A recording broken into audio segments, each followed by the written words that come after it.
ओम नमः शिवाय ओम नमः शिवाय ओम नमः शिवाय ओम नमः शिवाय ओम नमः शिवाय ओम नमः शिवाय ओम नमः शिवाय ओम नमः शिवाय। कर्पूर गौरं करुणावतारं संसारे सारं भुजगेन्द्रहारं सदा वसन्तं हृदयादिबिन्दुं भवानीश्वरी तं नमामि।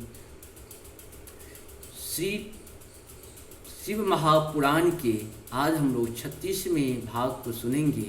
एपिसोड 36 को जय हिंद जय भारत में आप सबों का स्वागत है। मैं राम नरेश झा आप लोगों के लिए हमेशा कुछ न कुछ भगवान शास्त्र के प्रति लाते रहते हैं। इसको शेयर करें, लाइक करें के साथ साथ अपने आप को भी उसमें लगाएं, अपने बच्चों को लगाएं। जिस तरह से हमारे पूर्वज हमें सुरक्षित करके गए थे, ठीक हमें भी अपने फ्यूचर को सुरक्षित करना है। और सुरक्षित तभी रहेगा जब सत्य के साथ रहेगा, सनातन के साथ रहेगा। सत्य जो है वही सनातन है, सनातन जो है वही सत्य है। सत्य सनातन कोई अलग नहीं है। धर्म क्या है? सत्य सनातन का ही भाग है धर्म। जिसे आप कर्म समझते हैं वही तो धर्म है, जो कर्तव्य है वही तो धर्म है। मानवता का क्या धर्म होता है, हम सबों को सोचना पड़ेगा। सोचना ही नहीं पड़ेगा, करना पड़ेगा। इसी के साथ हम लोग शुरू करते हैं। सूत जी कहते हैं, महर्षियों महात्मा नारद मुनि को यह बात सुनकर वे दोनों शिवगण प्रसन्न हो शानंद अपने स्थान को लौट गए। श्री नारद जी भी अत्यंत आनंदित हो आनंद भाव से भगवान शिव का ध्यान तथा शिव तीर्थों का दर्शन करते हुए बारंबार भूमंडल में विचरने लगे। अंत में वे सब के ऊपर विराजमान शिव प्रिया काशीपुरी में गए, जो शिव स्वरूपनी एवं शिव को सुख देने वाली हैं। काशीपुरी का दर्शन करके नारद जी कृतार्थ हो गए। उन्होंने भगवान काशीनाथ का दर्शन किया और परम प्रेम एवं परमानंद से युक्त हो उनकी पूजा की। काशी का सानंद सेवन करके हुए मुनि श्रेष्ठ कृतार्थता का अनुभव करने लगे और प्रेम से विहल हो उसका नमन वरण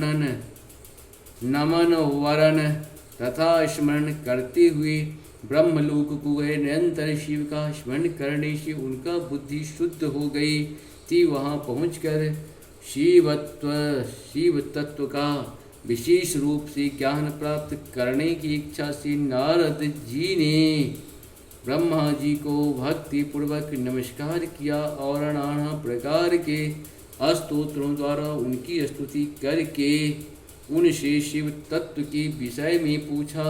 उस समय नारद जी का हृदय भगवान शंकर के प्रति भक्ति भावना से परिपूर्ण था। नारद जी बोले ब्राह्मण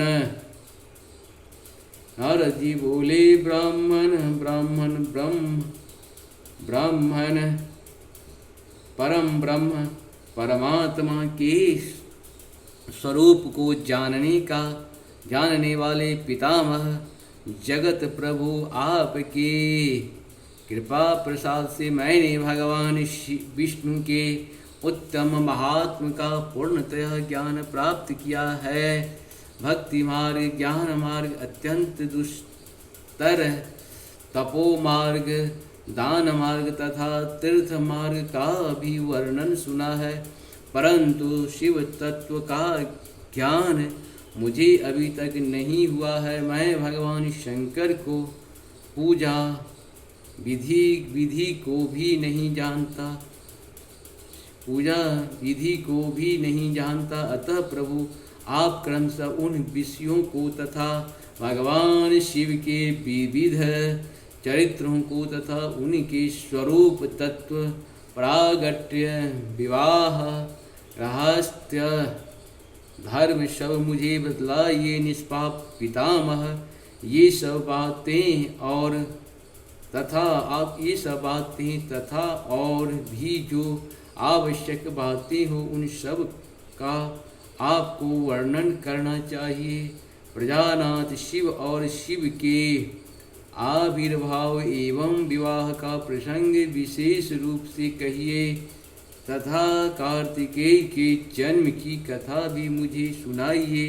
प्रभु, पहले बहुत लोगों से मैंने ये बातें सुनी है किंतु तृप्त नहीं हो सकता, इसीलिए आपकी शरण में आया हूँ।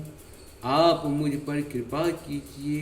अपने पुत्र नारद को यह बात सुनकर लोग पितामह वहाँ ब्रह्मा इस प्रकार बोले।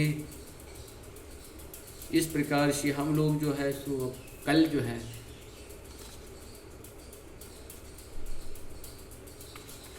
और सुनते हैं। कल फिर हम लोग नया, आज 36 का हम लोग पूर्ण किए। कल नया जो है शुरू होगा हम लोग का रुद्र संहिता ही अभी चल रहा है। महाप्रलय काल में केवल सत ब्रह्मा की सत्ता का प्रतिपादन, उस निर्गुण निराकार ब्रह्म से ईश्वर मूर्ति सदाशिव का प्रागट्य, सदाशिव द्वारा स्वरूप भूता शक्ति अंबिका का प्रगटीकरण, उन दोनों के द्वारा उत्तम क्षेत्र काशी या आनंदवन का प्रादुर्भाव, शिव के वांग